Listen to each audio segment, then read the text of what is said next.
There I am. I have arrived. Yes, you have. There I am. Oops. Too much? Have arrived. I forgot to audio mute my own thing. I have that muted now. Making sure you can still hear me. Well, I'm sure I turned mine down. All right. It might get echoey if I had my other microphone on as well, right? Well, yeah. Let me check it out. Yeah, just for a second. People are starting to show up. Hey, everybody. Yep, there I am. Okay, we're good. Hey, everybody.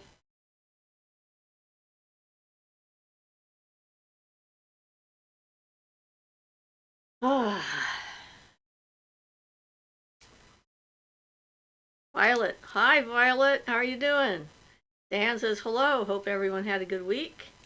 Yes, we've been calm but busy. So, thank you for the heart, Violet. I appreciate it. I'm suffering from allergies for the last couple of days, sneezing like crazy, so. But here we are, ready to rock and roll, or whatever the equivalent is for pagans.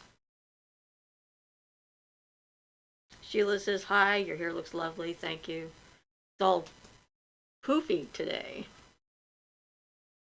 I'm going to end up having foot surgery in a couple of weeks, so I guess we'll see how I'm feeling the Sunday after my surgery, but it's just my foot, so I should be here as far as I know.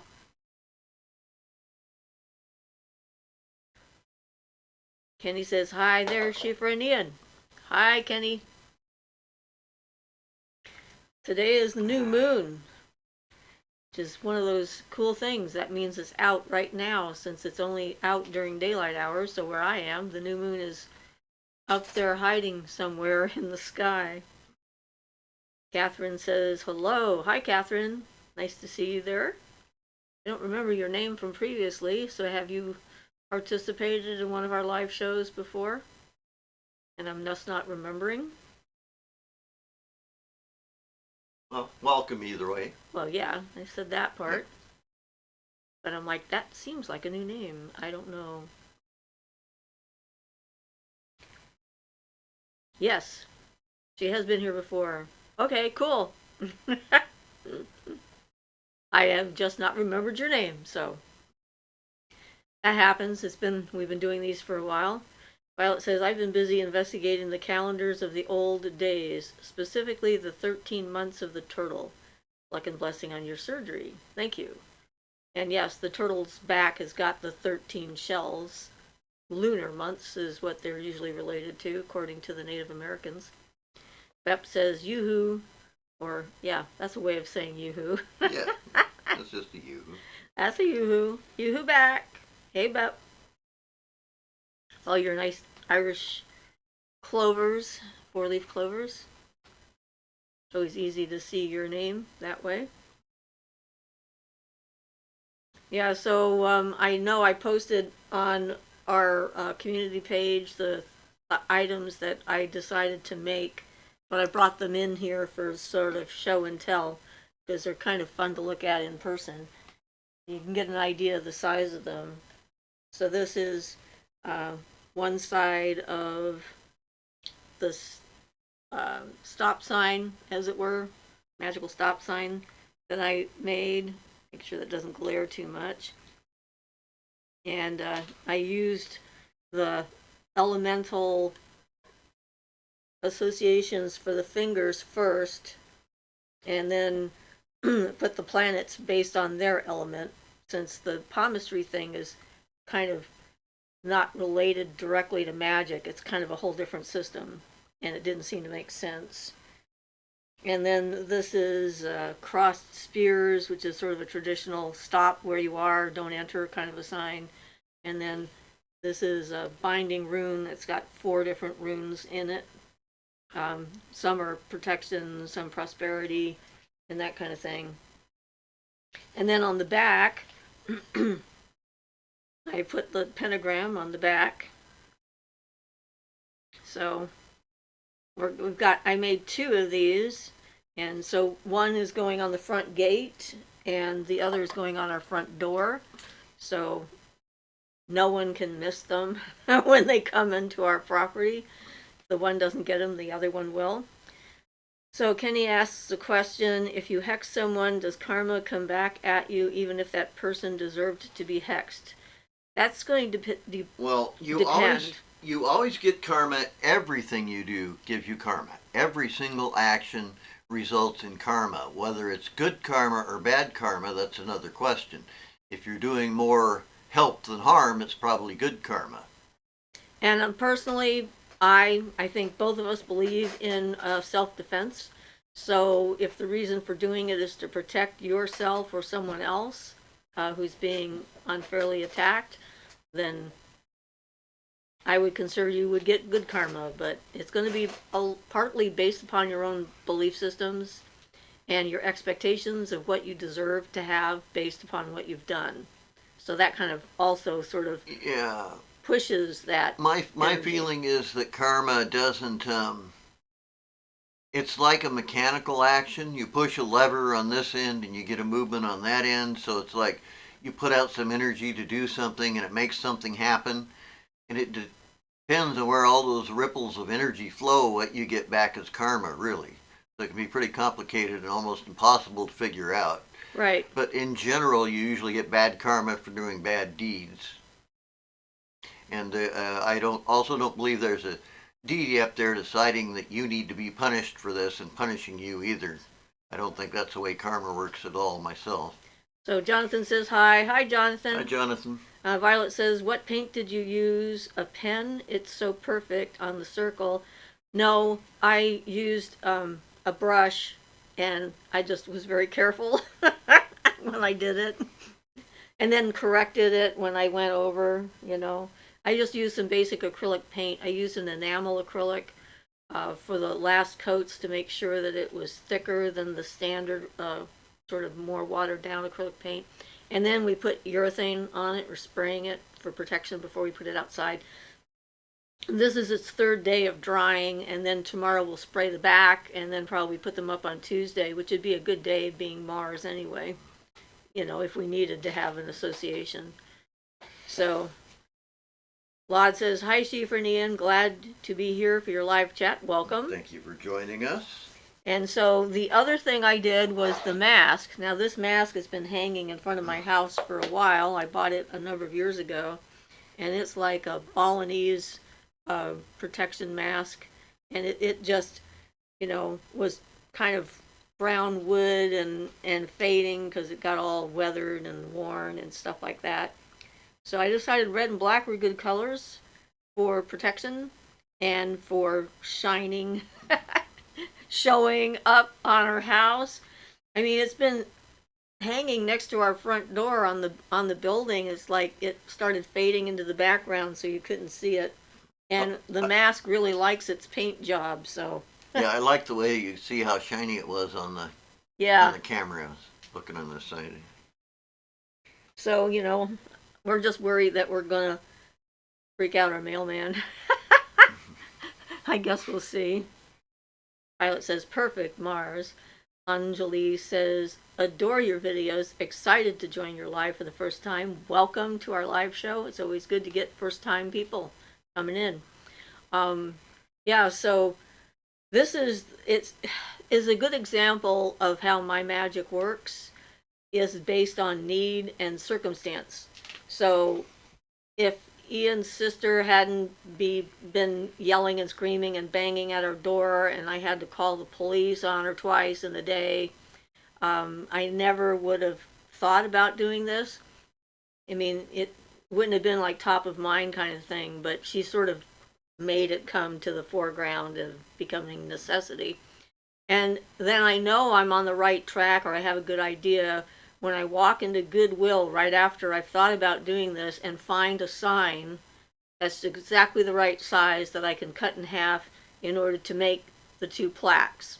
So, you know, it seemed pretty clear that it was a good idea. The universe was behind me 100%. So Violet says, "You make me laugh, poor postman."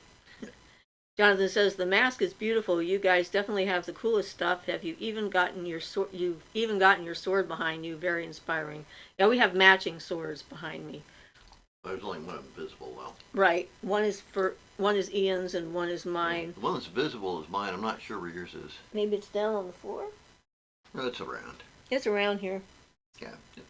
But yeah, there was a sword shop, and we walked into this sword shop in a mall, and we're like, wow, they have all kinds of swords. So that's when we bought a matching set of swords. So that was kind of fun. Well, plus we needed them at the time. Yes. And I've needed one for various rituals and things in the past. So Kenny says, "That's amazing. They both look beautiful and love your craft. Thank you." It's like, so it is. It's like, sometimes people want to know what it is I'm up to, and it depends on what's going on in my life and what I feel I need to do or what I'm inspired to do. Whether it's just craft kind of stuff where I'm making something I like, or whether it's something more specific like this. And yeah, so I just grabbed my supplies. Ian cut the board in half for me. And it was cute too, because the board I used said "Be still and know." Someone had painted it and made this beautiful little sign with little leaves and stuff on it. I thought, okay. So we cut it right up. So we did. We cut it right up and turned it into something else. But I felt good energy coming from the wood from whoever had painted it originally, so I didn't have to like banish the wood or anything like that. I didn't find any conflicts with it. And then they gave me, it wasn't marked. It didn't have a price on it. They were going to charge me $4.99 for it, and then the supervisor came by and they asked her, and she says $1.99. I'm like, all right, I shall take it. I was going to take it for whatever they wanted because I needed the board, but that was even better. It's like, I like it when it works out like that. So as far as cost was concerned, it wasn't very much. Ian tripped on something. Remind me. Yeah, you just unplugged your computer. Is that what happened? Yeah, well, I'm lucky you didn't damage something. Yeah. All right. Well, I'm glad you didn't damage your computer. Me too. But yeah, so, and I based the design on the Hamsa. That was the image that came to mind, but when I was looking at traditional Hamsas, it didn't seem to fit. So it was like, I wanted it to look like a hand because, you know, going like that is sort of a universal stop sign too. If someone's coming close to you or coming up you or at you and you put your arm up like that, it's pretty clear you want people to back off. And so I wanted that energy in it. And then I used Ian's hand as my form because it's his sister and he has a bigger hand than me. So I have little hands compared to him. In fact, most of my clients' hands are bigger than mine too. My client the other day was actually measuring my palm against hers. It was like, yep, my hands are smaller. They're small hands. But, you know, so that's what we've been up to, doing that. And big changes at my office. The building I'm in is being sold, so I'm going to start going and closing my office and traveling with my massage table for the last few years of my career in that. So yeah, this whole retrograde has been interesting because the outer planets are really good at influencing things to go in the right direction, I think, and to make sweeping changes, and certainly that's what's happening. So if I worried about astrology or not, which I don't really in general, but I think it is interesting anyway. Well, yeah, and you know, despite the fact that I'm not all that fond of astrology, I realize the validity of it and the usefulness of it. I'm just bad at math, so I just can't get into it, that's all. Yes, definitely. But yes, I try to follow certain astrological aspects to a small amount. So that's what we've been up to. What about you guys? What have you guys been up to, and what kind of questions do you have for us if you have any questions? That's why we're here, doing our show every week. Yep. I got some, I had a nice comment that came on one of my videos that the internet made it vanish. It was weird. It was like our internet was going up and down. At the moment that I approved the comment, the internet went down, and so it never arrived at the other end, and it disappeared from my end and never came back. So that was kind of a Mercury Yeah, typical. apparently something goes into a black hole A every now and buffer then. or Yeah, something, and then the buffer just gets lost. probably spit it out 200 years from now. Ha! That'd be funny and Maybe entertaining. two. That would be. So, now that we've gone through the equinox and the things are starting to change, weather patterns are changing wherever you happen to be, I'm sure, unless you're right on the equator. Not sure how their weather patterns change on the equinoxes. Jonathan says, do you guys have any magic that you regularly use for peace in a home? I've got a 2-liter bottle of peace water, but it's weak magic. Well, everything that I do in my home, like the sprays that I make, the candles that I burn, the smells that we have, the fact that we don't fight. You know what I do though? If you want to put it to something specific, I'd charge up a magic mirror to radiate peace. Like you could charge it up with universal light energy if you want, and use that to radiate peace throughout the home, or just charge it up with willpower, use it to radiate peace throughout the home. And for people who don't know, the type of mirror magic I'm talking about is a mirror that has been coated with a fluid condenser so that it takes a charge very easily and holds it. So it'll act like a transmitter once you put something into it. And focus on the piece renewing itself constantly. That if you use a mirror, that it never gets weaker. That the energy and the piece that it radiates continually renews itself. And then you can do other things like smells that you like, fill the house with something that makes you feel happy and peaceful. Yeah, all those kinds of things help. Burn a good incense; it's good for peace. Yep. And bells, ringing bells. I mean, there's a lot of different things that you can do. If your house is generally peaceful to start with, it's not as necessary. I mean, if you're maintaining a peaceful home. Yeah, which we pretty much do. We don't actually have something set up for peace, but that's what I would do myself. Okay, so Violet says, interesting on the black hole. Sort of, Ian made me laugh. Well, Good. good. He has a very quirky sense of humor. He makes me laugh a lot. Yeah, but you understand it better than most people. My sense of humor can be kind of weird sometimes. So Kenny says, things have been so hectic for me. Had to basically disown part of my family. They were too toxic. Been trying to protect myself. Sorry to hear it. That can be very difficult. We've both been there. Yeah, and ties by blood are the most difficult to separate out. But keep to your guns, because just because you're born into a family doesn't mean they deserve to have your energy available to them to stomp on whenever they feel like it. There's a lot of those obligation kind of things that especially toxic family members like to pull out of their hat every so often to try and guilt trip you into participating, and a lot of that toxic positivity kind of thing. They're your family, you should forgive them, or what have you. And in reality, that's just trying to turn you into more of a victim and not making them responsible for their own actions. So good for you for taking care of yourself. Anne says, do you ever do candle magic? If so, is it necessary to dress the candle? I'm a beginner and sometimes find these details a little overwhelming. Well, you can. It helps you with focus and concentration to dress the candle. That just means that when you're doing that, when you're using the oil to rub the oil on the candle and thinking about what you want the candle to do, you're putting your energy and your intention into the candle by the act of doing that.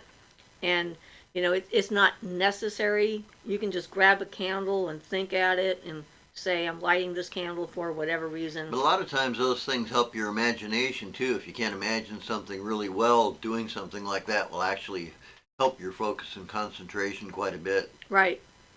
And so, you can do it, but if you can't do it and don't have anything to do it with, then don't worry about it. Yeah, the main thing is putting your intention in there. That's the most important part of it all, is charging up with your intention, and then your intention goes out as the candle burns, of course. And And, everything else just adds to it. and depending on what kind of candle you're doing, you can do little candles like birthday candles that are very quick. And there's slightly larger candles that I think a lot of shops call spell candles, and they're about like that tall, and they're thin around. And so again, they burn faster than a big candle. But if you have to use a larger candle and you want to leave it burning and you don't want to burn your house down, then put it into like a candle holder in a bowl of water. So when the candle burns down, it hits the water and puts itself out, or into some sand or something like that, and into a fireproof container. Since we're talking about it, I don't think we've ever mentioned them on the show before, but there are 7-day candles associated with the saints that are available usually in any store that sells, like, caters to Mexican Latino people, yeah, because they have and they're in a glass container, and you light one, and they're supposed to stay lit for 7 days until they burn all the way down to the bottom, and they pretty much do. And there's usually saint candles that they associate with different orishas in Santeria and voodoo practitioners and stuff like that. Right, but until it's charged up, really, it just it usually has the picture of the saint on the glass container that it's in, but I mean, you can use it for any purpose. The or point you can is find a saint that sort of aligns with the purpose that you want it for. Yeah. Or if you do the orishas, then you've got your ready-made stuff. They sell it in the local grocery stores around here. Well, the main thing was just the idea that you can put it in a container, it'll last 7 days, and that's about how long it'll last. Yep. That kind of thing. So Aquarian says, hello, this week flying ointment became a topic in my life. I value magic and meditation when clear, although I can't deny the power of plant spirits. Do you know anything about this? Well, from what I've read about flying ointment, it's toxic and dangerous to apply because it's made from poisonous plants that you then insert in your mucous membrane cavities. If you're female. Well, yeah. There's other cavities that both men and women have. Well, but still, I think it's a lot safer to learn how to leave your body without using flying ointment. Plus, there's a lot safer substances you could get a hold of nowadays that are, well, a lot of them are legal if you know what to get. But yeah, the flying ointments are usually poisonous and dangerous, and yeah, I myself would not recommend. I mean, you might come up with something like one of the flying ointments, but I certainly wouldn't recommend one of the ancient recipes at all. And then, of course, the really ancient recipes require unbaptized baby fat. Well, so I'm pretty sure that those aren't real recipes. Yeah. That those were created by the inquisitors and so forth. So who knows if anyone actually ever used anything like that. It could have been completely made up in the mind of a torturer. Like hellebore and henbane and stuff were used. Theoretically. Isn't that the one that isn't that the one that's used to expand your eyeballs, wasn't it? I don't know. Okay, I don't remember, sorry. That's okay. It's been too long since I investigated those, but yeah, I don't think the old formulas are valuable at all. I think you'd be better off coming up with something nowadays that's not so toxic. Or learn how to do it without any substances, which is the safest way. So Violet says, I find dressing candle to be such messy work. I think I'd prefer painting on them, if anything. Which is fine. Yeah. Absolutely, you can paint on them. It's the same thing. As long as you're putting the energy in, you're accomplishing the same purpose. So Laud says, what do you use smoky quartz for? Usually to get rid of and absorb negative energy. That's one of the things that most people use smoky quartz for. So we have some smoky quartz that we use to drain negative energy from a space, which would be sort of a combination for a peace spell. Getting rid of negative energy helps to bring peace in. So that's something else that you could do if you're trying to bring a certain energy into the house, getting rid of the energy you don't want. But smoky quartz and obsidian are both used for similar things, at least in my experience. Jonathan says, thank you guys, you're welcome. And he says, Dollar Tree has good candles. Yeah, but their candle holders are always the wrong size. And they don't fit the candle. You gotta shave the candle down. That's why they end up at the Dollar Tree. Because they were mismanufactured slightly, yeah. But hey. Anne says, thank you for the candle advice. Angela says, hello, Siofra and chat. Hugs and blessings. And hi, Violet. I just dress candles with powdered herbs from the kitchen. Yeah, and that works too. Doesn't flying ointment have to be placed somewhere inappropriate to work? Yeah, I think I covered that. Obliquely. Ruth says, hi all. Hi, Ruth. Angela says, my guess is they used poppies. And while lemon poppy seed is yummy, I wouldn't want to be high doing magic. Seems dangerous, like drinking and driving. Don't do it. Yep. But I love those lemon poppy seed muffins myself. Yeah. They're about my favorite.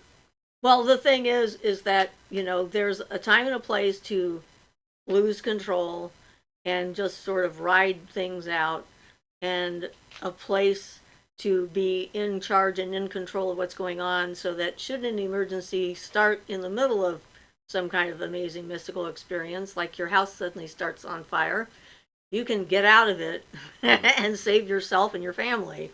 I mean, but also for me, the idea of only doing magic when you're on a substance and not doing it when you're not means that you can't avail yourself of it under ordinary circumstances. Well, that's true. You get used to doing it the one way, and then it makes it way more difficult for you to do it. And I like having it available at a moment's notice. If I'm in the middle of town and all of a sudden something just sort of pops up, and I can go like, what? No. But you have to turn that around on the other end and say that there's the more times you do something, the more effective it will be in general. So you are building up a charge to accomplish your goal when you repeat that. Yeah. And that's the thing, is like the way the brain works. Sometimes things that you understand and know under the influence of a certain substance, you don't remember when you're not, and you only remember when you get back in that frame of mind. So I like going all the way, being able to do it in whatever state I happen to be in. Aquarian says, thank you. I have a few experiences with non-toxic fungi and was very suspect of the so-called poisoned path, as it seemed to have darker connotations. I agree, substance-dependent magic isn't optimal. Yeah. So Jonathan says, sorry to do this after you already answered, but I'm thinking hard about it, and it's a new concept to me. With fluid condenser, would you charge a magic mirror to create and emanate a vibe in a space? Absolutely. Barden recommends that's one of the things doing with them. It's basically, when I made mine, it basically took a piece of glass like a picture frame, painted it black, painted on the back of that with fluid condenser, and let it dry, and then you charge it up with energy. That's what the fluid condenser is for. It's to help you energize it. Even if you're a very experienced magician, you don't need anything on it.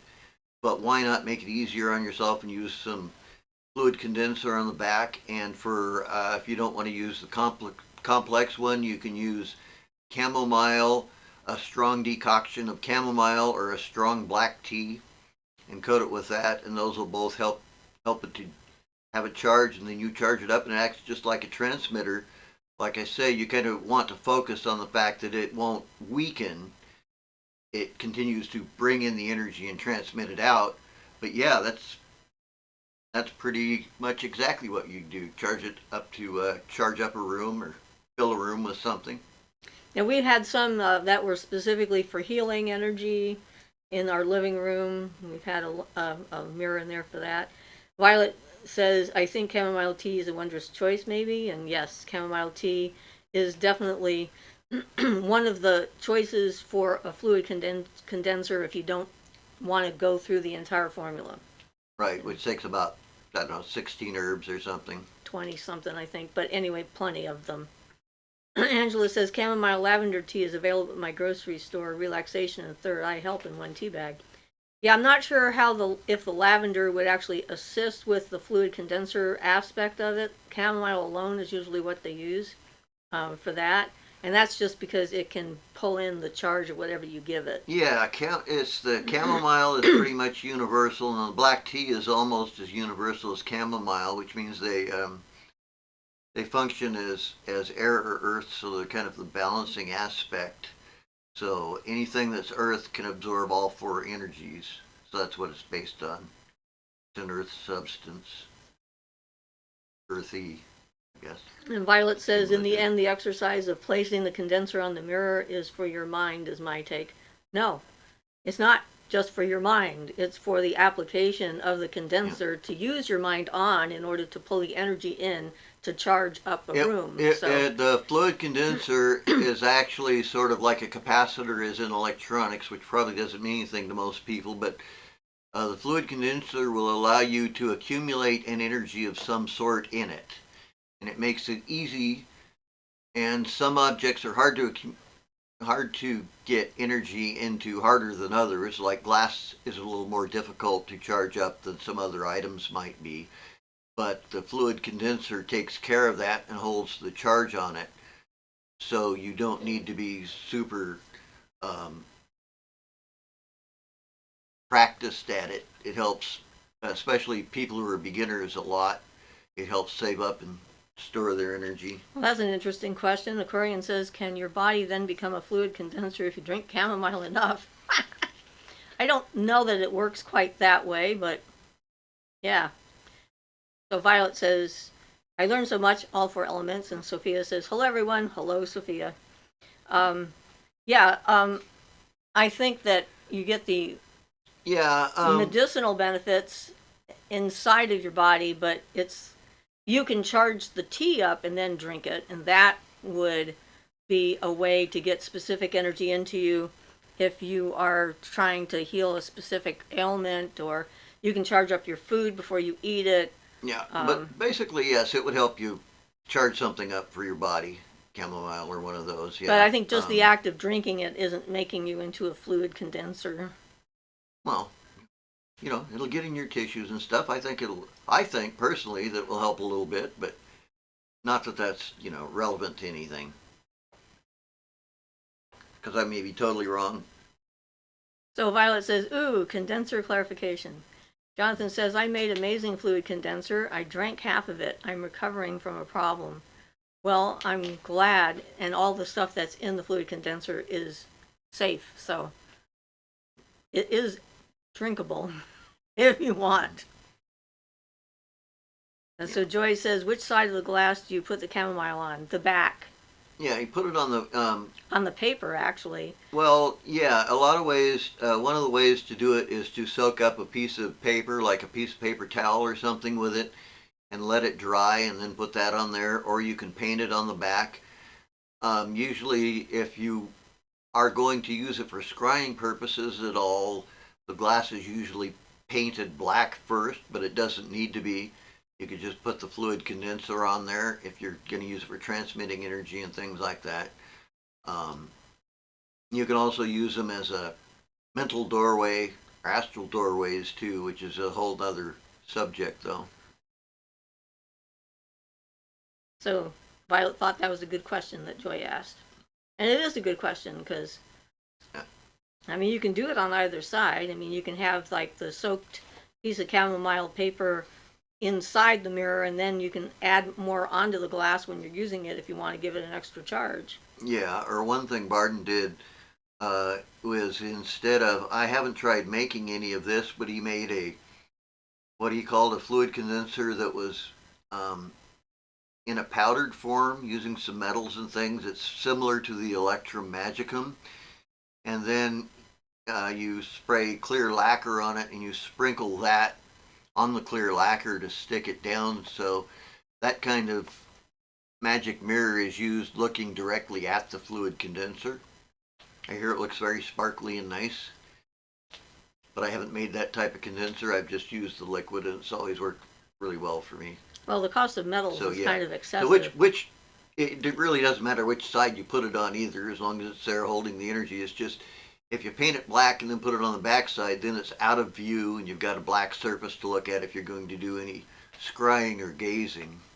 And you can do it not just on mirrors. I have a card. I bought an angel card where the angel is facing away from the picture, so it's the back of this angel.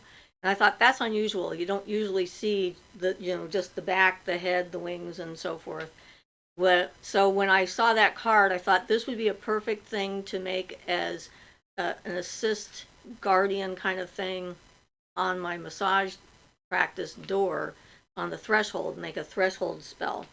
And so I put the chamomile on the inside of the card and then put the card in a frame, and I charged it up as that idea, like this angel is facing outward. So when people walk under the lintel of my door, their everyday cares and worries drop at the outside of the door and frees them up for being healed, getting the most out of the session that they can. And apparently I did that so well that sensitives often get very confused. They have a hard time finding their way out of my office because they've described it as like my office is separate from the rest of the building. And so when they come in, they're in a different place. When they leave, they're like, where do I go? Where am I in this building? And we experienced that when we were up at the ashram in Portland. They had a similar kind of a thing on their gate. And when you stepped through the gate, it was like you were not in Portland anymore. You were somewhere else. So there's a lot of different things you can use fluid condenser for, not just the mirrors. Yeah. Obviously. So Moonfire Dawn says, I'm at the 10-minute point of Barden's first exercise as of this morning. So I have a little while to go. How do I know when I'm ready for step 2? Well, okay, so I'm going to assume by step 2 you mean chapter 2, but basically the exercises in that first chapter are all oriented towards actually being able to acquire elemental balance. So you need to do those exercises mentally and get those under control, and also do the astral ones with making the magic mirrors and get those under control. See, the way Barden describes it, you're actually working with the elements. So you start by observation. On the mental plane, you're observing, and that's air. You have to observe your thoughts until you can observe them for 10 minutes, and then until you can follow one exclusively for 10 minutes. So he's got them connected to air, fire, earth, and water in his exercises. And the same thing goes with the astral ones of making the magic mirrors. The first part is the observation. So you're working with air on the astral plane. So basically you need to have gotten able to accomplish the exercises to the point Barden describes on all 3 planes, the mental ones, the astral ones, and the physical ones. And when you can do all those 3 things, you're ready for the next chapter, which is the step 2. So what'll happen if you don't do, say you tried to move on and not do the astral magical mirrors and divide that up, what would happen is you'd eventually lose your the mental balance you're trying to work on would eventually fade away because it wasn't kept up. It needs to be, if you what I'm trying to say is, if you need to change something in yourself, which is what the process is about, to reach the magic, then if you want that to stay, it has to be completed on all 3 planes. So you have to mentally, astrally, and materially do these things. And if you can do that, that's your indicator that you're equal enough in the different elements and on the different planes to be able to move to the next chapter. I hope that makes sense. So Joy says, thanks. I found a plain black frame this weekend to paint the glass black to use as a scrying mirror. Awesome. Lewell says, hi. Hi, Lewell. Chill Baby 5000 says, I hope this doesn't start a fire, but you might as well use a transmitter. You might as well smoke a joint, or funny topics to have followed one another. Okay. Jonathan says, Moonfire, I recommend you read through the whole book first, then go back to the start and try to do the exercises in the recommended order. Luna stopped because she couldn't do an exercise. Skip it. Yeah, and if you want to have success with Barden's work, I would recommend the same thing. Read the whole book first to get an idea of what you're going about, and then, like I say, you need to get that elemental balance. If you can't succeed at an exercise, you need to find some other external means to work on that aspect of your elemental balance that's lacking. So Chill Baby 5000 says it's the user, practitioner, intent, and situation is my point, I guess. Lewell says, my husband is heading to an interview tomorrow, need protection and clarity of mind. He's very nervous, and when he is stressed, he criticizes everything, a Virgo thing. I understand, but sometimes it's too much. Okay. Maybe a good rock, a good grounding stone like a hematite or an obsidian would help. Yeah, I'm not sure I haven't focused much on clarity of mind specifically. I know there's some different oils and things, especially like the hoodoo and voodoo oils and things are aimed at that kind of thing. It would be good for that, but I don't know any of them specifically. I haven't gone that route myself. So Anjali says, Hiya, I'm a Hindu but believe in Fae. These past months I've been trying to work with them, set up an altar, and gotten a variety of signs, but don't know how to get a clear message. Thank you.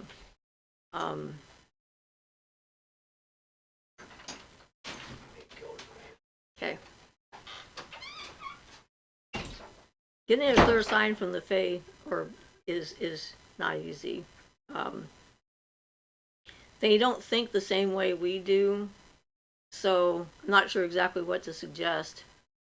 But in dreams is certainly one of the ways that they can communicate more clearly, just like other types of spirits.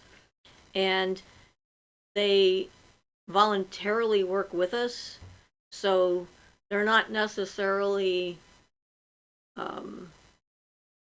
instructable. I mean, you can't say, this is what I want you to do. You can do a general kind of request and say, if you can help, exactly, how you do it is your business and so forth, but here is a need and I'm hoping you can assist me with that. Some people end up finding pretty clear objects. If they give you something, my recommendation is to accept it, because then if they decide they want to work with you and they give you a gift and you reject it, then you've pretty much cut off that mode of communication from them. And that's based on all the fear mongering and so forth that has been placed into the lore by other religions to keep people away from them. They exist as their own thing. They're kind of like insular when it comes to that, and a lot of the information that we have about them is inaccurate, incorrect assumptions that have been made by people who don't want to have anybody have anything to do with them at all. So it's not like there's no straightforward answer to that, because they're trying to figure out how to communicate with us as well. It's not like calling on a spirit or an elemental, or you can't just sort of give them a series of instructions on what to do. They don't serve us. They'll cooperate with us. I guess it's about the best thing I can say for that. So attitude is everything, and they see our true intent. So Moonfire Dawn says, thanks, Jonathan will do, and thanks, Ian.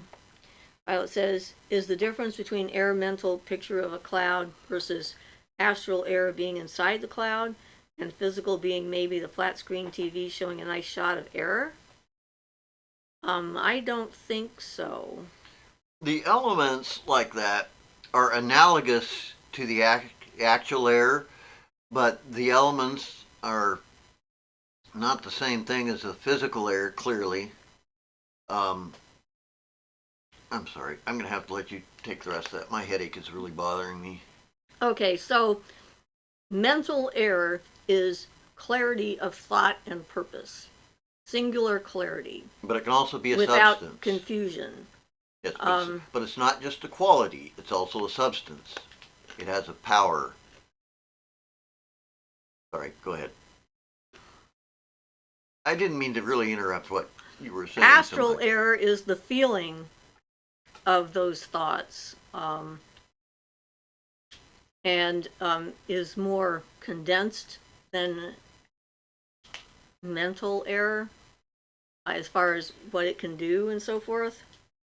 Physical error is the breeze, if you want to look at it that way. The thing that you bring into your lungs would be physical error, the breathing in and breathing out, and breathing exercises. But I would like to mention something from Barden too,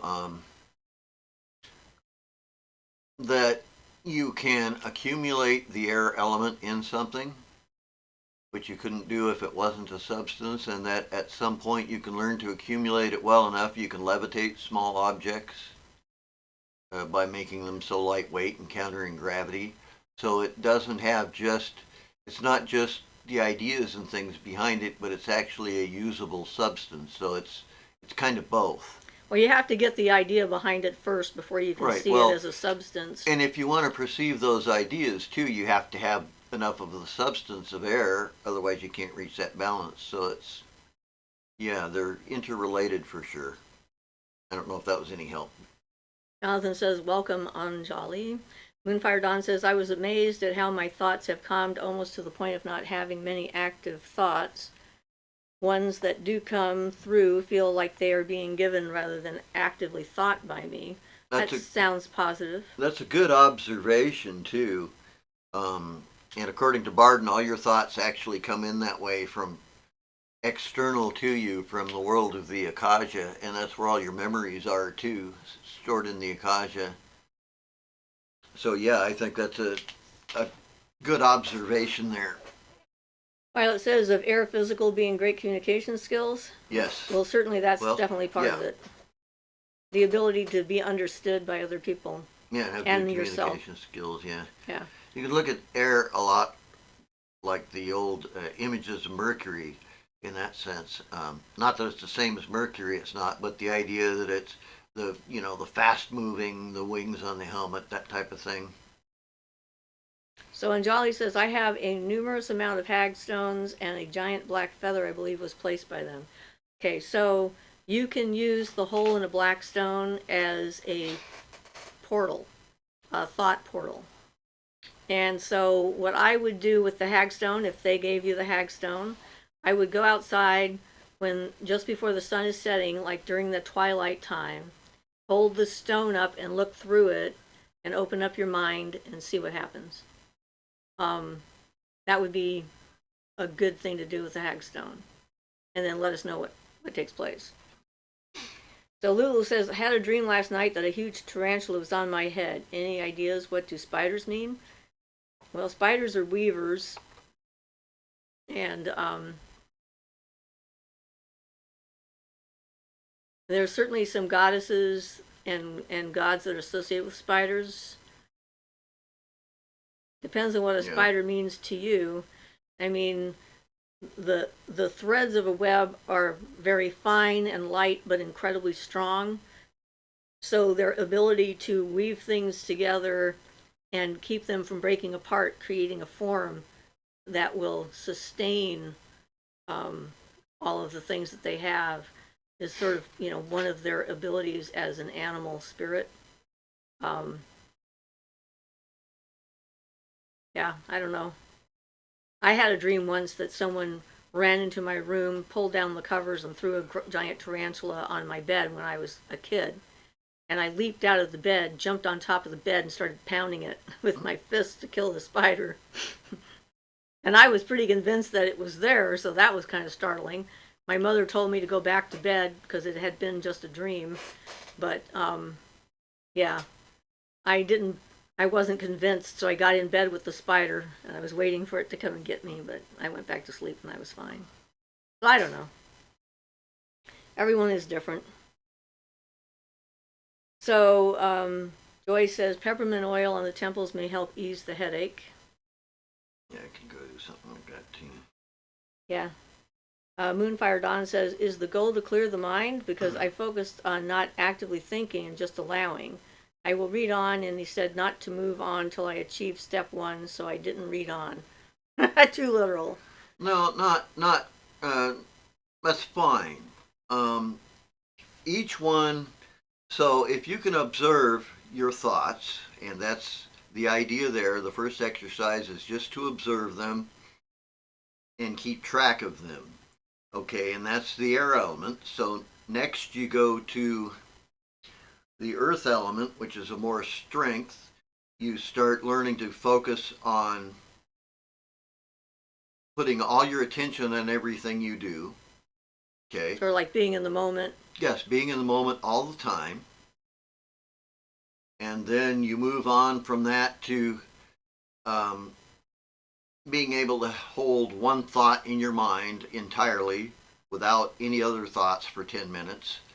Then you move on to holding a complete blankness in your mind for 10 minutes. And those are the mental exercises for the first chapter. You can also start, you want to do the mental exercises in the proper order and also the astral ones, but you can do astral ones, you can do mental exercises, then the astral ones and some of the physical ones. But yes, read through them at first, at least that first chapter, and you'll see each of the things he has you do are actually oriented to the four elements. They're not that easy to figure out, but you can get some of them blankness of mind, or holding a single thought. That's your willpower, fiery, holding a single thought at all times. So yeah, but you can do mental, astral, and physical, and you don't have to do them in that order, but you need to do them in the order listed in the chapter because they start with the air observation and make sure you can do that well enough that you can move to the next element and you can do that well enough. So if you do them in order, it'll turn out to be much, much easier than if you try to get them out of order, if that makes sense. So yeah, but you can do the astral ones and the physical ones too at the same time. So Violet says, that's very helpful. Levitation, winds, breeze, all of it. So much. You're welcome. Angela says, my view on the astral and how it might feel is it'll feel just like here. That's how I feel in my meditation. I'm just here and I'm also there. It's another place right next to me where I can do a little more. Okay, so my experience of being in the astral is that I can see everything that's here extremely clearly. We're talking 340-degree view of everything in the room. All the details, including motes of dust and so forth, are just crystal clear. And it feels like a wind going through what would have been my body if I had one. So there's a coldish kind of feeling that goes through the thing you think of as your body. And so that's my experience of being in the astral and the physical sensations that accompanied it. Aquarian says, so lucky to have found hagstones. I haven't had any luck. You never know. Keep going to beaches. Jonathan says, one of the first Barden exercises which blew my mind was accumulating the air element in my fingers to make them levitate. It really was my entry point into strong magic. Barden is still the best. Yep, agreed. Anjali says, thank you so much. Canary says, hello everyone. Hi, Canary. Angela says, protection and homemaking artist Arachne is sometimes called the Spider Queen. Well, they're arachnids, so Arachne would be definitely their go-to person. I also view spiders as the keepers of forgotten secrets because they hide in corners and they hear everything that's going on. Could be. Angela says, because forgotten things are the things covered in their silver threads. And Jonathan says, hi, Canary. Violet says, Angela, homemaking artist, that helps me. And Canary says, hello back to Jonathan. Lulu says, I was terrified in my dream, and my son, who is terrified of spiders in reality, actually removed and destroyed the spider. I am confused. Okay, so if you were afraid of the spider in the dream, it could have been a visualization of a psychic attack, or somebody trying to get into your head, put thoughts in there that aren't yours, or manipulate you through your threads, the threads of your thoughts, and your son coming to your defense and destroying it seems like a positive sign. So there's a strong family bond in there, would be the thing that would come to mind with that description. But this is your experience, so you have to, figure it out. So I'm glad it was destroyed if it was harassing you. Moonfire Dawn says, Jonathan, I didn't know it at the time, but I feel like I've been waiting to find Barden my whole life. Ian and Siofra have such good hearts. I knew it was a trustworthy source. Well, we're happy to hear that. We try to be trustworthy. And certainly, nothing is for everybody. Lulu says, I use a hole in a hagstone as a small candle holder for spell candles. Seems perfect. I guess you could do that. I like the idea of using it as a portal better for myself, but, whatever works. Moonfire Dawn says, thanks, Ian. You're very welcome. Eli says, how do I move on after embarrassing myself in front of everyone? Okay. For one, the feeling of embarrassment is an internal one, usually. A lot of times people don't think of it the same way that you do.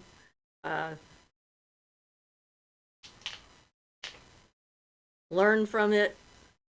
Be okay with not being perfect. Accept the mistake if that's what it was. And try better.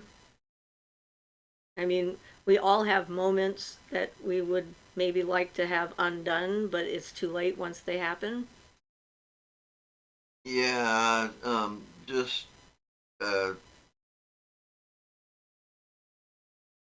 I don't really have much to add to that. Just somehow manage to let go of it. I know that's not easy. You might find some help with doing some meditations on the water element, serenity, like a calm, serene lake or something like that, and just to let it go into the water and have the water absorb it out of you, and just that kind of thing to help get rid of it. It's not important, you're there in the moment. Yeah, or you can put it in a rock and bury the stone. Put it in a rock and bury the stone, yeah. You can put it in a candle and burn the candle. You can use any of the elements to try and assist with getting it outside of yourself. Yeah, I like the water though because it has that calming, tranquil influence at the same time. You can write it down and burn it in a fire. Read it out loud until it doesn't seem as embarrassing. I don't know. Trying not to take things personally is one of the things that we're here to learn how to do. It's part of the path. And realizing that although we all are the center of our own universe and we all feel like everything is about us, it isn't. So that can help give you more of an overview of whatever it was that you found that you were embarrassed by doing or having everybody see or what have you. A lot of times we project those anxieties into other people and then reflect them back to ourselves. So we sort of feed that and keep going. So that's my advice. So Kenny says, sorry, I'm at work, so I haven't been keeping up with the topic, but I've been dreaming of dead people lately. It'll be complete strangers mainly, but every time I wake up, I feel icky. Oh, well, I'm sorry.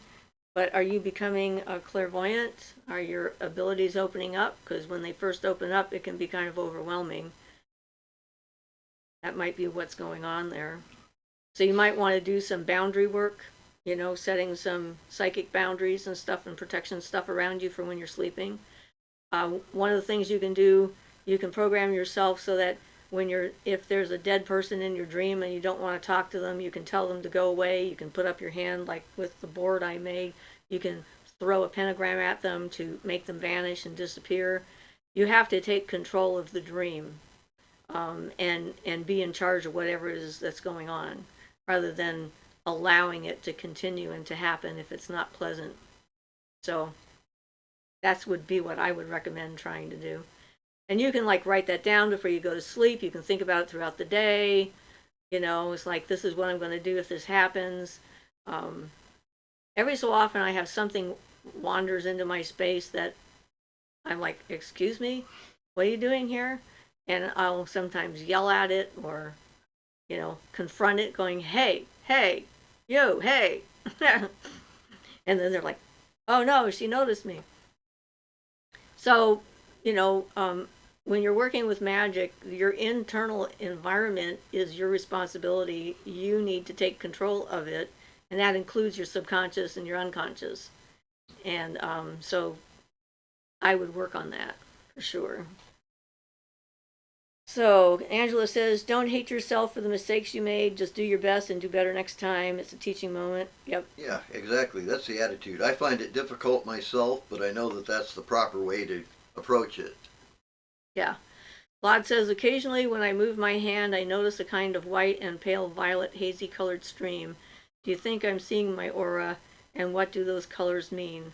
Yes, you're seeing your aura, and that might mean that that is the main color of your aura, your base color. And violet is often associated with like higher spiritual activity, um, like clairvoyance and communication. Eli says, thank you so much for answering. I've been so upset because of this. Well, thank you for asking the question, and I'm sorry. It's not any fun. Luo says, I would set up a bath with bath salts and 3 candles around the bath and then tell the bath all the things that bother me, lay there until I feel calm, and then release the drain. Yeah, that's not a bad idea. Whenever I take a bath, I always charge it up with the water element to start with, and I have a piece of aquamarine that I draw the invoking pentagram of water with and drop it into the tub. And when I'm finished with my bath, I take the stone out and I do the banishing pentagram of water as I'm pulling the plug out and visualize everything that has left me physically, emotionally, spiritually, draining away and going out with the water. Yeah, that's one of the more important things is to visualize it draining away with the bath water to be gone forever. Yeah. And bath salts are wonderful. Epsom salts are just really good. It adds the earth element to what you're doing. So Canary says, anyone have any experience with Loki? My friend works with him, and I've been considering inviting him into my place. Initially, I was a bit concerned, but he's growing on me a little. But even my friend said I should be careful with him. So I would take your friend's advice and be careful and decide for yourself what you want to do with it. I don't know much about him. I mean, I know what is in the movies and is written about him and stuff like that, but he hasn't actually come to me directly, so I don't have any direct experience with him. So Lulu says also, this poem came to me a while back, and I and my whole family says it in the shower at the end of the day. Wash, wash, wash away all my troubles, stress, and pain. Take it away, far from me. Take it all the way to the sea. Hope it will help. It helps us. Yes, that's another way of trying to visualize the energy. Having a chant or a phrase that you use. And Canary says also, can gods clash? Like if I work with one god, would another distance themselves if they didn't like them? That has happened to some practitioners. It depends on you. It depends on the pantheon also. Some of them, like Santeria or Voodoo, Voodoo, there can be particular ones that don't like each other, that type of thing. But it's not a natural, usually it's if that's how the mythos is written that you're working with, then I'd stay away from the ones, whichever Or one if you're a yeah. universalist eclectic like me, the rule is if you can't get along with the other gods and goddesses I worked with, I'm not working with you because, they've already established a relationship. Well, I'm going to mention something that's kind of interesting along that note. It's not exactly that, but it's the fact that I couldn't keep a picture of Swami Muktananda on my altar with a picture of Swami Chitanananda. Muktananda in his lifetime was a firm believer that you should only have one guru, period. You should only worship that one guru because it takes so much effort to become enlightened that you need all of it to go to one source, one place you're trying to become enlightened from. But because he had that attitude so much in life, and it apparently came through in the psychic aspects from his picture, I couldn't keep his picture on the same altar. His picture has to be separate and not with other gurus, I found out for me. And, I I honestly don't know what that comes from for sure, but I think it's all the psychic energy of his followers that knew of his attitudes and things that were out there. It got ingrained in the universe, kind of. So he couldn't coexist peacefully with the other pictures on my altar. There was always some sort of a mental conflict when that happened that I could detect. So I don't think his spirit was there actually being that way. But that was the general reaction I got out of his picture anyway. So I hope people find that interesting. That's just kind of one of those little things. Well, and that's like there's some You know? objects that have very particular needs or wants. Yeah, Like my dragon know, bracelet, which will only sit on one wrist facing one direction. And if I Yeah. put it anywhere else, it gets Yeah, upset you and I know. can feel it. So Not harmonious. I had to abide by that with his picture as if he was there saying it, but I don't think it really had anything to do with him. You know why that's associated with him so much? That was the way he taught, though, so I don't know why it's in the picture so much, but those things happen. And if you start gazing at pictures for gurus and things like that, you might see them move or their lips move, or you might see them wave at you. Things like that happen after you've used them for worship for a while. If you do that, I have that happen Right. with some of my goddess statues. Yeah, didn't want to get off the subject, but yeah. Yeah. So Angela says, hugs, it happens to everyone, they just don't admit it. That's probably about being embarrassed. Yeah. Angela says, just approach any deity with respect and you should be fine. I don't work with him, but I have read his mythos. So Canary says, that's a great tip, a great bath tip. I never did the visualization with the bath salts. I will be doing that now. Good. The more you get into that, the better it is. Angela says, honestly, he does play pranks, make mistakes, but he works very hard to fix it and uses the teaching moments for shadow works. He's chaotic, but not mean. So Night Wandering Daughter says, good day, everyone. I hope everyone is doing well on this dark moon evening. Hi, Night Wandering Daughter. Thank you for joining our show. Angela says, no problem, Canary. Oh, Canary says, Angela, thanks for the info.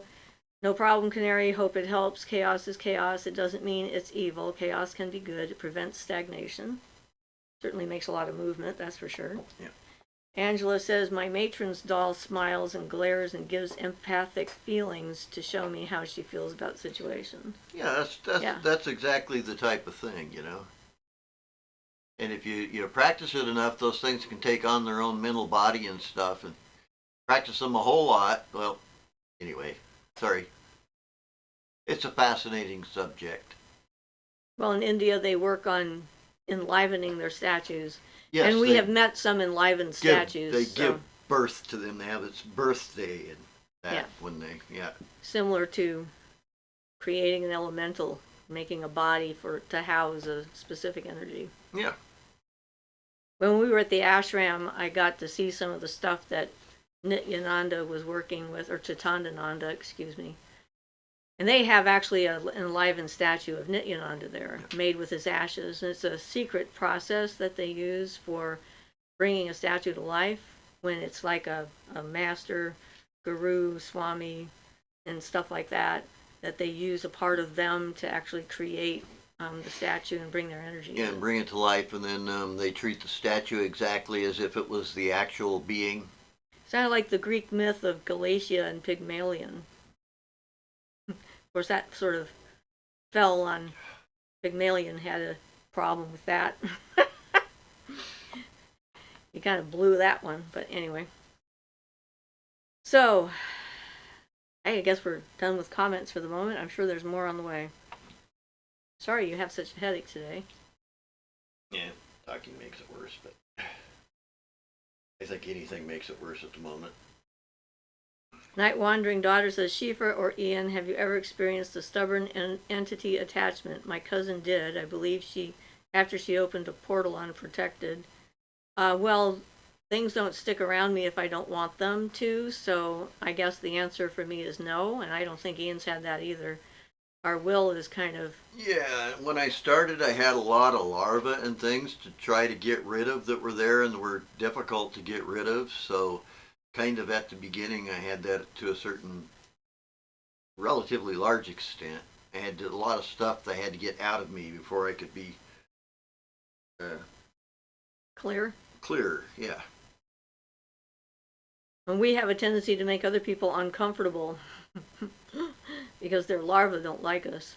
Yeah. Or any attachments that they might have. I mean, it's doing the work for yourself and creating effective psychic boundaries. You got to have psychic boundaries to be alive and thrive. So psychic boundaries is not just boundaries against like spirit intrusions or other people's thoughts or whatever, but I mean, it's like influences from outside of yourself that you're not wanting, whatever they happen to be.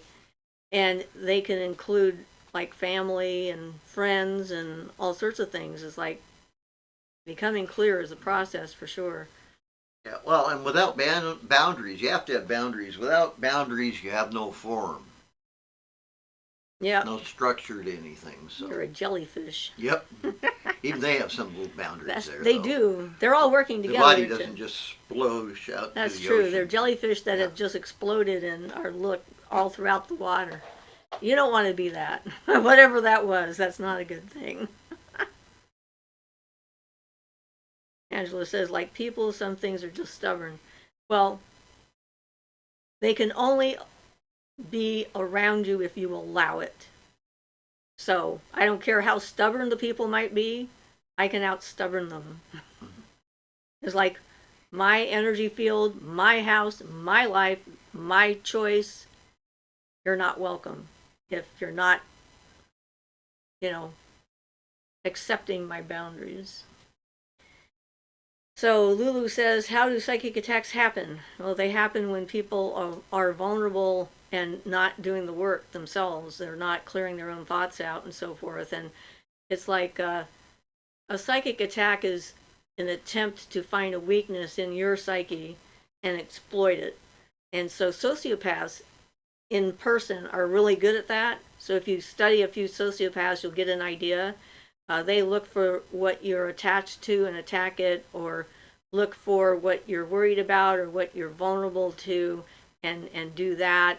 They figure out what is the thing you're most afraid of or the thing you're least confident in and try to undermine that, something you think you're doing well and try to make you feel like you can't do it at all. And so, it's your space and your responsibility to push those things away and work on yourself. And psychic attacks don't work on people that are well grounded and have good psychic boundaries because there's no hook. So you think about a conversation. So somebody's trying to have a fight with you, for example, and they know that you don't like this TV show or this group or what have you. So they talk smack or they say something positive about it if you don't like it. They say something mean about it if you do. And what that is they're throwing a hook in your direction. And then you can choose to engage in that hook and then fight them on that, whatever it happens to be, even if it's something small, like, whether you like blue and they don't. Or you can not respond and offer them a straight line and then their hook falls off of you. So in order for a psychic attack to succeed, there's a certain amount of cooperation that has to happen on the part of the victim. Those usually strike where the weakness is, and a lot of psychic attacks are not even purposeful. They're just people that are really pissed off and happen to have strong transmitters of negative feelings and things. So especially with people who are just beginning, they start picking up on some of that. Yeah, and when you're vulnerable and starting to open up to psychic abilities and empathy and telepathy and stuff like that, it can get confusing as to what's you and what's someone else too. This is why the work is so important. That's what it's all about. So Canary says, I once had a problem that I was scared to talk to the entity, and once I said, no, you have to go right now, it left. Yeah, that's a good example of natural authority. You are the ultimate authority as to what is allowed within your sphere of influence, your energy field. And someone who's trying to invade that is not a friend. Regardless of how they may approach and seem to be friendly. That's why psychopaths are and sociopaths are so dangerous, because they know what you like too, and then they get close to you that way and give you what you want and so forth, and then they start undermining you until you're dependent on them. It's goes on and on. That stuff is just freaky. That's how cult leaders work. So this will protect you from a lot of stuff. True. Doing the work and becoming an individual. Well, and of course, the more clear you become, it's just naturally going to be more protected because you won't fall into such some delusional thinkings and things that you might otherwise. So Angela says, I do everything I know if I get something bothering me. If I can't do that, I ask my matron's assistants. They will go if you work at it. Canary says, if you have got powerful beings that are positive, it's hardly ever an issue. Since I started working with Isis, the goddess, I've never had one issue. Well, this is true. If the energy around you is impenetrable, I mean, negative things are attracted to openings that lead to negative thoughts. And so if you are, have positive energy and have clear boundaries, there's no entry. So it's not a problem, can't be a problem. They don't like how you feel.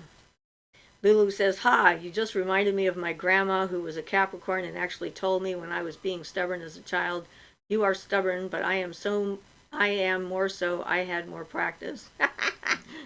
Well, and I was talking about this actually to my granddaughter the other day. Stubbornness is a quality that runs in our family, and it can be a superpower. The trick is figuring out when to apply it and what to apply it to. And because of my stubbornness, I was able to rescue my children when they were kidnapped by one of their fathers. And that was just willpower, stubborn willpower, that made me succeed. But if you're stubborn about the wrong thing, then you're just in your own way. So, like everything else, it's a balance. But yes, stubbornness is something else. Night Wandering Daughter says, throwing a hook. That is an awesome example. Yeah, I actually got that example from a class I was taking up in Canada years ago, and I thought it was so apropos. It really helped me to understand how that process works, which is how I got rid of the Mormons when they came to my house. I didn't give them anything to hang on to, and then they left because there was nothing they could do. Angela says, what are your, and I'm assuming Ian's, favorite tarot or oracle decks? I just got a new one, the Literary Witches Tarot. I don't really do tarot much anymore. I started off with the Rider-Waite deck. I have the Mother Peace deck, and I have what's called the New Age Aquarian deck, which was apparently channeled through a Ouija board, which actually worked really well for me. But I'm not actively doing that kind of divination. No, I'm not either, and I have a lot of difficulty with tarot myself. I only have one deck that works well for me, and that's Crowley's Thoth deck, whatever the reason. But yeah, I don't get so much out of the tarot as many other people do, so I use it very seldom at this point. I really enjoyed using the tarot when I was younger, and it gave me a very strong underlying comprehension of associations, magical associations, and so forth. The Rider-Waite deck is pretty traditional when it comes to Western occultism. The most standard, yeah, as far as Western occultism practice. Yeah. Rider-Waite deck. Yeah. But you can use anything as a divination tool if you've decided that that's what you're using it for. And, I just don't feel the need to do divination. I have things come to me other ways now. I have dreams or thoughts or ideas or, whatever. So it's not a focus. Luo says, there were different people in that dream and nobody wanted to help me with the spider. Total strangers. They were just looking on until my son appeared and took care of a problem. Well, there's, like I said, clearly a strong bond there. And that might be an indication of some of your son's abilities as he grows older. Angela says, stubborn is the shadow word of determination. Yeah, I agree. That would be the positive side of stubbornness. Canary says, talking of cults, I had a Muslim try and convert me and was convinced God had sent him to. Was so tempted to say I was a witch, but you don't know where people's heads are at. Oh yeah, thank you for not letting him or her know. Yeah, it's like, yeah, that can open up a can of worms, especially if it's a religion that thinks that witches are demons and are working with evil forces. And in the past, we've certainly had incidents around this town with rocks thrown through windows and things like that of occult stores, and yeah. So Angela says those special door-to-door citizens that come to the door, whether they come with things to sell or books, they must have a spell to not notice the no soliciting signs. They don't believe that no soliciting applies to them, although I agree that it should. We have a no proselytizing and no soliciting sign. Yes, it's a big one too. And it's a nice big one, and even so, sometimes they show up at our door, and I'm like, look in the window next over there, what does it say? Not only does it Go say away. no proselytizing, it has a pentagram on it. Yeah. Well, a star. It's like a decorative little star I engraved on it, but yeah, it's basically a pentagram. Yeah. And a heart, for what that's worth. Canary says, I only connect with the Lima Tarot, but I don't even use that very much unless friends come over and we're just trying to do different magical things. I have a friend who has only ever used playing cards. Yeah, there's actually a whole technique for using playing cards. Yeah, I'm poor at divination myself in general, so I'm a poor one to ask those questions. But yeah, the Toth deck was mine basically, and then I tried all kinds of other ones: the Golden Dawn deck, the Bodas, Builders of the Adytum Tarot, and 6 or 7 others. And I liked them all okay, but the only one I could ever get legitimate answers with was just the one. And it just seems to be something about my particular personality, I assume. Canary says, was in a taxi as well, so I couldn't just get out of the car. Well, good for keeping your mouth shut. That's a dangerous situation. When somebody who is trying to convert you because they think God told them to, and they have you in their car and they're driving, it's like, yeah, that's got to be nerve-wracking. Canary says, if I was in a situation I could have got out of in public, I would have 10-10 said I'm a witch. Apparently my name is one of their prophet's wives, and he took it as a sign. Oh yeah, I'm so sorry people do that. I've gotten some pretty awesome lectures from Christians when I was a hitchhiker. It was the same incident when I rescued my children. I had my staff by then, and my staff was really good at getting me good rides, because people who saw my staff and were anxious wouldn't pick me up. People who saw my staff and knew what it was would pick me up with my 2 children, because I didn't have enough money to get us back to home 2,000 miles away. Just had enough money to get us to the next province so that no one could find us. And one night we ended up sleeping in a ditch. There wasn't a whole lot of traffic. And then in the morning we went up to hitchhike, and this guy stopped to pick us up. And when I got in his vehicle, I moved my body automatically to put my staff in with me and realized I'd left it in the ditch. And so I told him I had to go get my staff, and I came back with it. And then he decided that that was permission for him to tell me all the things that my fundamentalist Christian husband, with me flying in the face of God's will, which was one of the main complaints apparently that their universe had against me, which translates to I didn't do what they wanted. And I was so mad. I mean, I found over the years that if I have my staff with me and someone looks at my staff and says, are you going to hit me with that? I probably should hit them. Because anybody who would say that looking at my staff probably has something bad in mind. And it gives me a clear warning that there's something wrong with those people. So yeah, I made the guy let us out at one point. I started yelling at him and told him to pull over, and or I was going to hit him with my staff, and so he let me out. But yeah, it was really bizarre. I did not like that. Then I ranted and raved on the side of the road about being held hostage. I'm sorry. I didn't know you then, but I'm sorry. And then the next person who picked us up was like a really nice family of hippies, so it was awesome. I was like, all right. I told them what happened, so. So Angela says, maybe do a threshold spell to keep them out of there, wishing star in a circle. Angela says, that was my answer for when my nephew saw my pentagram ring. I said, I wish on it for the bad things to go away and bad people to leave me alone, and it does, and they do. That's a good way to answer that for a child's mind. And correct. Night Wandering Daughter says, the righteous are out to save us all. From what I'm not sure. They're lonely. Apparently they're afraid they're going to get there and there's not going to be anybody around for them to talk to. So they're constantly trying to bring new people in. That's my theory. I don't know. Angela says, now I just imagine the pentacle in my mind. Kenny says, been meaning to say this for a while, but sometimes in your videos, your golden fan in the back looks like it's in your hair. Love that. Also, thank you for the advice earlier. You're welcome. And yes, I have a phoenix fan in my hair. I'm up for that, or down for that, or whatever. Violet says, I hope you never think me delusional when I dream daily. I'm sure you don't see, but only dream out loud for fun if you ever do.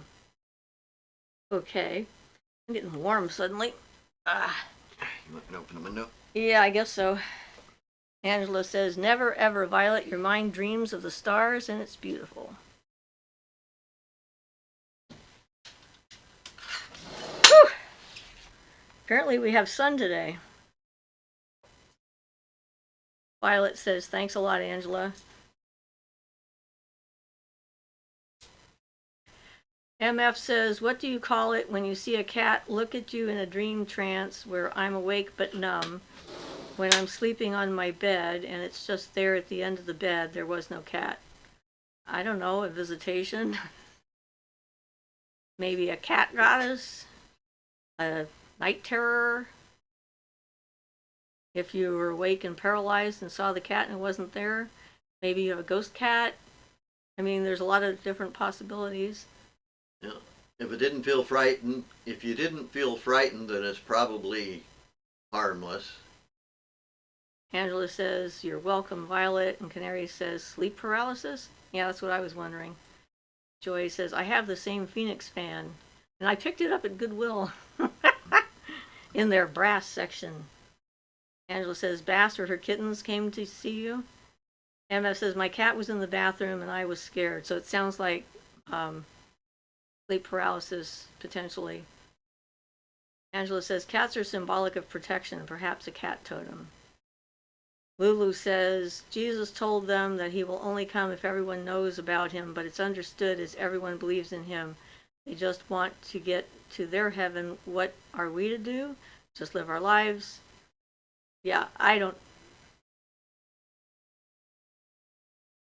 had a conversation with a client one day, and I was talking about how, when people are in a disaster and a whole bunch of people die and a couple of people survive, and when they cover the story, most of the time the people who survive decide that God saved them for a purpose, and then they have to dedicate the rest of their lives to serving God in order to earn the right to stay alive.